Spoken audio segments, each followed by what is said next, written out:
gaafannu bakki akkan taane hin ta'e jedhee deebiin taane namaa deebisa. Yoo nama guddate yoo nama ilaala geeffadhu dheeraa magaalaa Baalee dheeraa maali jetteen? Dheeraa Baalee. Dheeraa Baalee. Dheeraa Baalee tamuu dheeraa Baalee yoo nama jijjiiramuudhaaf qophii qabu taate akkati jijjiiramtu sababa sii taana si gargaara. Taa'i bakka taa'i. Aleksi taa'eeti kun qoy. Aleksiin beektaati. Galaanee bu'i. Galoo bu'i deebita. Ijoollee koppii godha galaanee bu'i al tokko. Galoo bu'i. Aleksiin beektaa? Alex beekuun dhabu. Keessa namoonni bisa deetii 42 dheeraa magaalaa Baaleen fooloo godha. Aleksi taa'ee kottu galate. Aleksi kottu. Dheeraa magaalaa Baalee fooloo godhaati. Rabbiin nama komeedii danda'u isaa godhu malee ani beeksisuu qophiidha. Alex. Assalamu alaikum. Wa alaikum assalam. Akkam jirta? Akkam oltan nagaadhaa. Nagaa alhamdulillah. Tiisar Dibuuraa Maarqos Boontuu Fayyee hundi keessanu dheeraa Baalee. Hundi keessa dhugaa. Intina taamo mee viidiyoo tokko share si godha viidiyoo yoo yaadate gabaabaa jechuun namni dheeraa Afrikaa tokko jira. Jarri sun amma viidiyoon isaanii miliyoonaan ilaalama. Nama lamaa fi Iseen kee Maarqosii. Agarsiiste godhe. Jaakiin jiraatu. Jaakiin jiraatu miti. Itti agarsiiseera namni. Waan guddaa inni qabu waanuma xixiqqoo kana hojjetanii haala kun osoo kemis addunyaa kanatti beekamu. Akkas. Akkas. Jara laalu malee bulu Maarqos notifikashinii naa dhufaana. Sirrii jetti. Alex mee maal jetta Alex kana biyya jiru tokkotti. Yaada gaarii. Anillee reefuun dhufe iyyuuti garuu yeroon taa'ee ilaalu jara kana sappoort akka godhamanuuf irratti mari'ataa jirtu. Wanta gaariidha jechuun biyya kana keessatti beektaa namni uumamaanis haa ta'u adeemsa keessa hanqina yookaan hir'uudha jedhee waan ittiin quba sitti qabuu fi amilee ittiin si cabsuun barbaada malee namni gama kanaan sappoorti nama godhu hin jiru. Waan silaa biyya biraatti biyyoota biraatti waan silaa ittiin namni dinqisiifatamuu qabu biyya kanatti ittiin tuffatamta. Si galee. Silaa jarri kun immoo yeroo baay'ee argachuudhaaf na yaalaan dheeraa galamsa wajjin wal argineera yeroo ta'e awwadaa'itti. Yaanni jara keessa jiru baay'ee jaraallee hin quunnamne namoota muraasa. Yaanni ilaalchi jara keessa jiru namni itti siqeetu argeeti waan guddaadha. Garuu yaada jaraa kana gadi baasanii hawaasatti akka ibsatanuuf carraan hin kennamuu fi namni jara dhaggeeffatu hin jiru. Akka nama guutuutti illee ilaalanu dhiifama naa godhaati jechuun ilaalchuma nama keessa jiruun dubbachuu barbaade malee an akkasitti yaadaa miti. Yaadas nama kaastan irratti fedhii wanta jechuun wanta fooyyessuu qabdu jedhee yaadu namni kamiyyuu dandeettiidhaa fi kennaa garaagaraa qaba. Fakkeenyaaf jarri kun guruupiin jaraa nama 20 yoo ta'an namni 20 iyyuu fedhii garaagaraa qabaachuu malu dandeettii garaagaraa qabaachuu malu.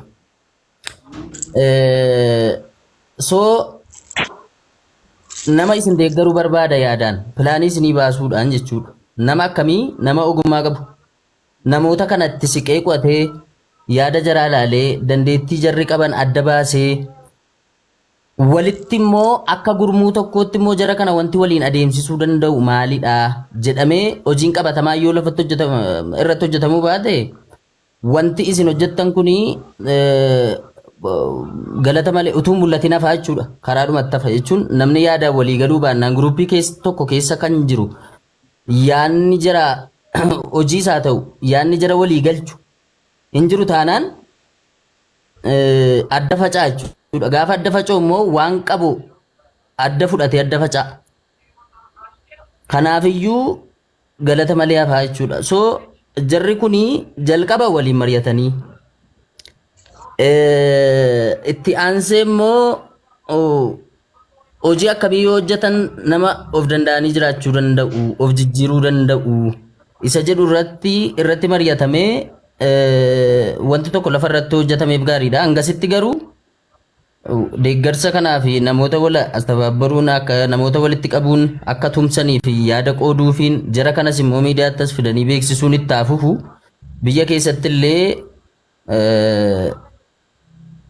yeroo baay'ee xiinsammuu jaraatu miidhama waan ta'eedhaaf ogeessa xiinsammuu quunnamanii yaada jaraa hiranii fi fedhii waan hojjechuu barbaadan tokko walii galanii waliin mari'atanii walitti dhufanii yaada kanaatu jira miidiyaa irratti namoonni akkasiin sin deeggarra jedhanii gama kamiin haa nu deeggaranii maal yoo hojjenne nu waliin deema walii nu galchuu danda'a galata jira akkamittiin agarsiisuu dandeenya isa jedhu irratti dubbatanii gaariidha mucaa tokkos dheengada dubbachaa turre mana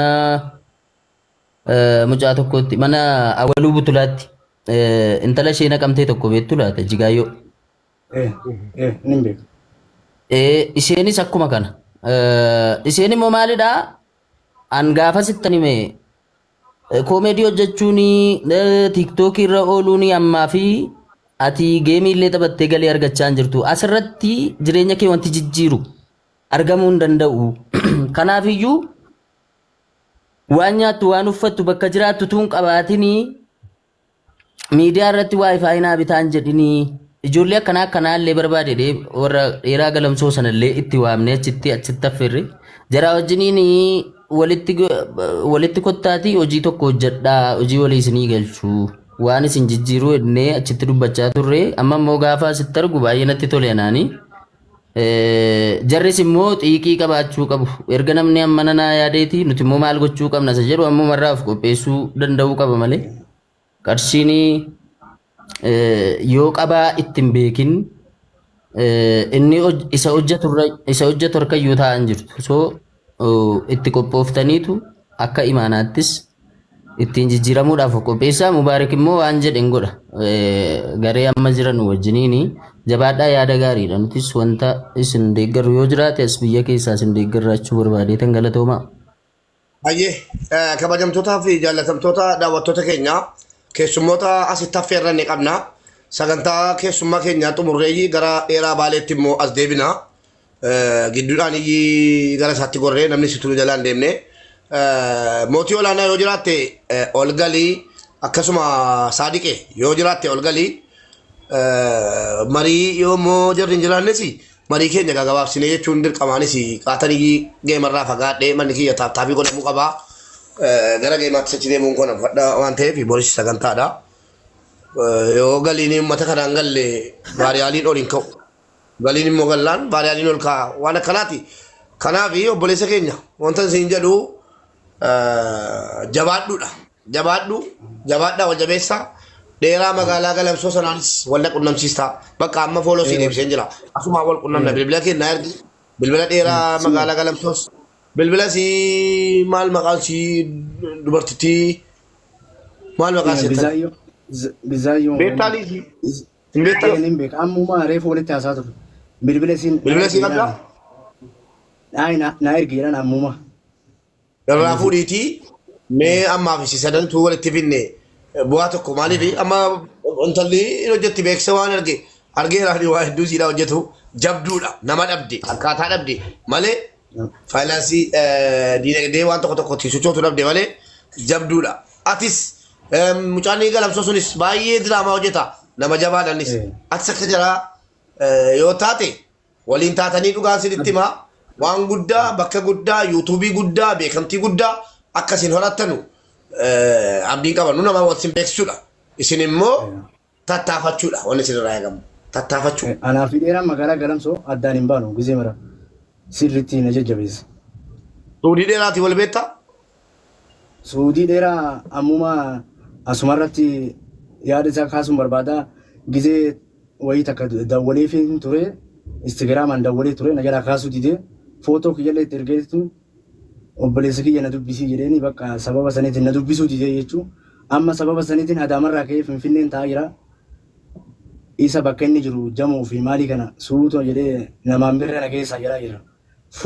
Naani fooloo wal beekna yeroo dheeraa wal beekna rakkoo keessina bilbila na ergiitii kan keessa kanii dheeraa magaalaa galamsoo na ergi mee waliin dheeraa magaalaa galamsoo waayyuu biizii ta'uu na fuyyuu maaliif inni tattaafata diraamaa adda addaa waan argate hirmaata abshir waan dandeenyu si waliin jirra.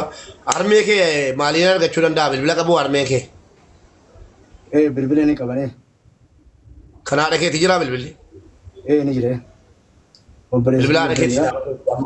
Yoo danda'ame boran bilbili. Naa ergi boran bilbili naasaa. Nukkuma miti.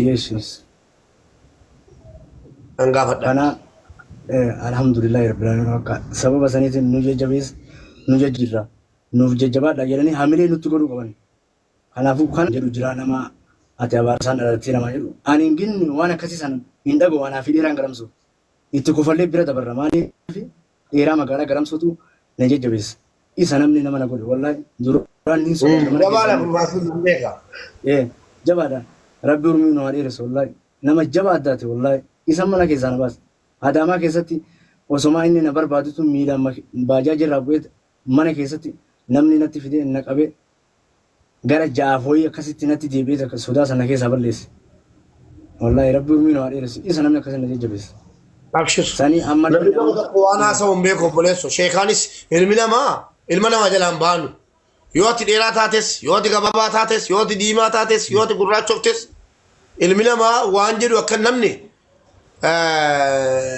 namichatu maal godhe beektaa matatti haasaan dheeressinu sumaan gabaabsinaa namichatu haadha manaa isaatii waliin dhaqee harree bitate. Harree bitatee gara manaatti galaa jira. Ofii isaatii harree harkisee finyootti kaa'ee mormatti. Haadha manaatiin immoo harree kana naa ofi jedhee gara manaattitu galuu ummanni argitee maali ummanni harreen kuni harree maallaqa jalaatiin bitanii harkisanii deemuu maaliif irra ba'anii hin teenyee jedhee komate namni. Maal godhe namichi haadha manaa isaa fuuldura kaatee ofii duuba taa'ee harreedhaan deemuu eegale. Haasaa namaa dhaga'e jechuudha. San booda namni biraa immoo itti dhufee maal jedheen maal jala kanatu harreedha moo harreettiitu harreedha. Rabbiin hin sodaatanuu maaliif nama lama ta'anii harree miskiinaa ajjeesuu jedheeni.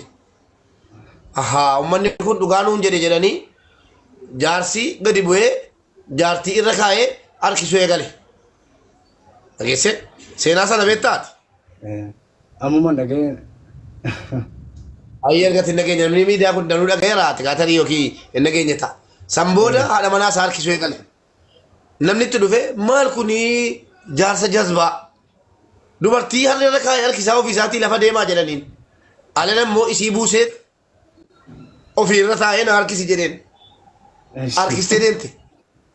Ammas itti dhufee namni hin himne bari.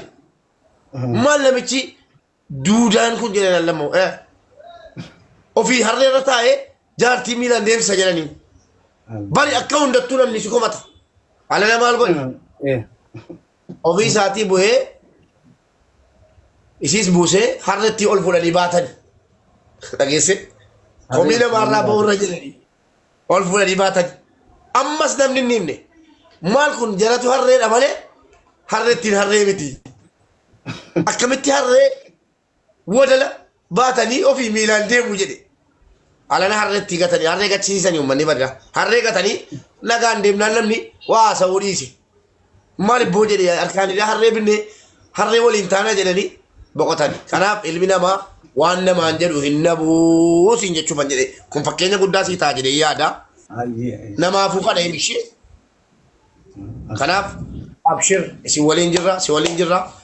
Bakka waan jiru keessaa naasofnee kaaneeti uummatatti gadi baana ishee. Waan jiru dura keessaa naasoo barbaachisa. Bilbila kiyyaa ammas Akkasii kiyyaaf. jiru kaleessaa lamman feel jalaa ta'ee